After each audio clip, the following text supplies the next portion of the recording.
ఈ చివరి రోజుల్లో సాతాను అనేకులను పడగొట్టే ప్రయత్నం చేస్తాడని బైబిల్ సెలవిస్తుంది.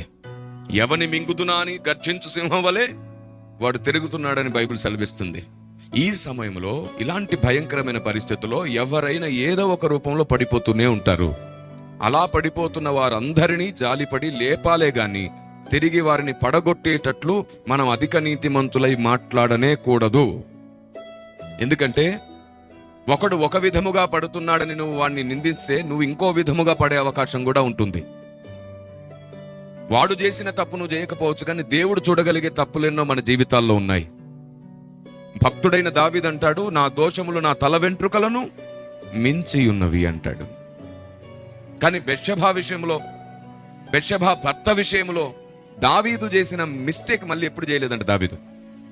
మరి తల వెంట్రుకలను మించిన దోషములు ఏమిటి? అవును, మన ఆత్మీయ జీవితంలో ఎన్నో దోషాలు జరిగిపోతుంటాయి. ఆత్మదేవునికి నచ్చనివెన్నో మనం మాట్లాడతాం, లేఖనం చెప్పనివెన్నో నమ్మేస్తూ ఉంటాం, ప్రార్థనలో దైవ చిత్తానికి విరుద్ధంగా మాట్లాడేస్తూ ఉంటాం, ఆయన బాధపడేటట్లు కొన్నిసార్లు సనుగుతూ ఉంటాం. ఇలాంటి దోషములు వందలు మన జీవితాల్లో జరిగిపోతూ ఉంటాయి. అలాంటి దోషములు కూడా మన జీవితాల్లో నుండి ఎప్పటికప్పుడు తొలగించుకోవడానికి మన ఆయుష్ను దేవుడు పెంచుతూ ఉంటాడు. పరిశుద్ధాత్మ దేవునికి దుఃఖం కలిగించే స్వభావాలు మనలో ఎన్నో ఉంటాయి.